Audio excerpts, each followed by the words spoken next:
Assalamualaikum warahmatullahi wabarakatuh. Selamat siang, saya Jian Wahyudi dari kelompok 8. Hari ini saya akan mempresentasikan tugas dari mata kuliah simulasi sistem industri dengan tema pengumpulan data input simulasi. Pengertian simulasi. Simulasi menurut Pusat Bahasa Depdiknas adalah satu metode pelatihan yang memperagakan sesuatu dalam bentuk tiruan yang mirip dengan keadaan yang sesungguhnya. Secara umum, simulasi adalah representasi sistem nyata ke dalam model untuk dipelajari dan membutuhkan data input agar hasilnya valid.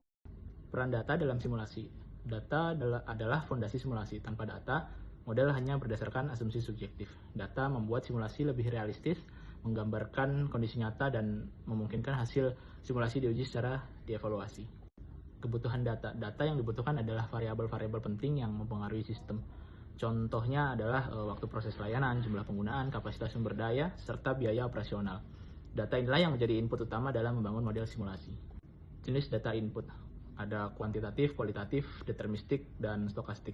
Kuantitatif berupa angka, waktu, volume. Kualitatif berupa opini, kategori atau penilaian subjektif.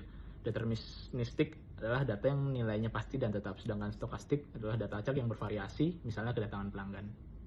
Karakteristik data yang baik. Data harus memiliki beberapa syarat utama, yaitu akurat, relevan, lengkap, dan konsisten. Menentukan kebutuhan data. Langkah pertama adalah memahami tujuan simulasi. Data yang dikumpulkan harus bisa menjawab pertanyaan utama. Misalnya berapa lama waktu tunggu pelanggan atau berapa kapasitas optimal sumber daya. Identifikasi sumber data. Ada dua. Yang pertama primer diperoleh langsung melalui observasi, wawancara, atau survei. Sedangkan sekunder diperoleh dari laporan, arsip, atau publikasi resmi yang sudah ada. Teknik observasi. Observasi dilakukan dengan mengamati langsung sistem nyata, misalnya mencatat jumlah pelanggan yang datang atau waktu pelayanan di loket. Teknik ini sangat berguna untuk data kuantitatif. Teknik wawancara. Wawancara dilakukan dengan bertanya langsung kepada pelaku atau ahli. Cocok digunakan untuk menggali data kualitatif serta opini, kebijakan, atau prosedur kerja.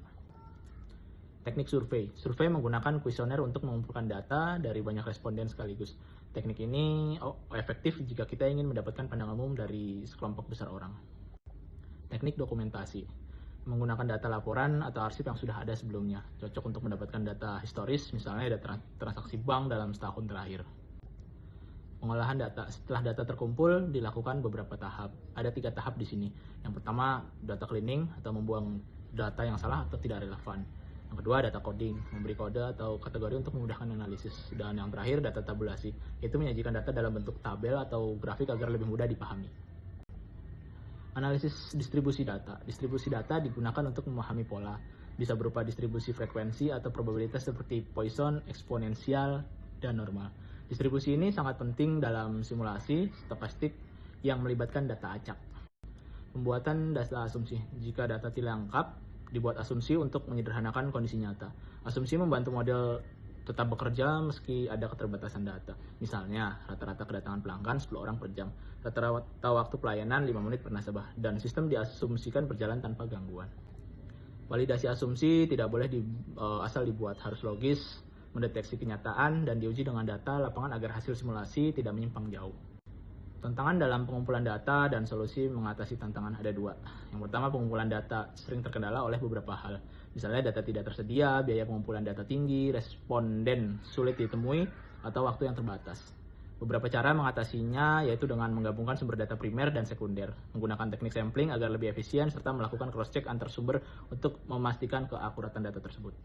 Contoh studi kasus, asumsi, simulasi dilakukan untuk menganalisis sistem antrian loket bank.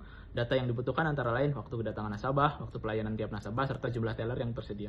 Data diperoleh melalui observasi langsung dan laporan operasional bank. Hasil dan asumsi. Hasil pengumpulan data menunjukkan rata-rata kedatangan nasabah adalah 15 orang per jam dengan waktu pelayanan rata-rata 4 menit per nasabah. Asumsinya adalah teller selalu tersedia dan tidak ada gangguan sistem. Dengan data ini, simulasi bisa digunakan untuk menghitung waktu tunggu rata-rata nasabah dan efisiensi jumlah teller. Sekian presentasi dari kelompok 8, kurang lebihnya terima kasih dan selamat siang.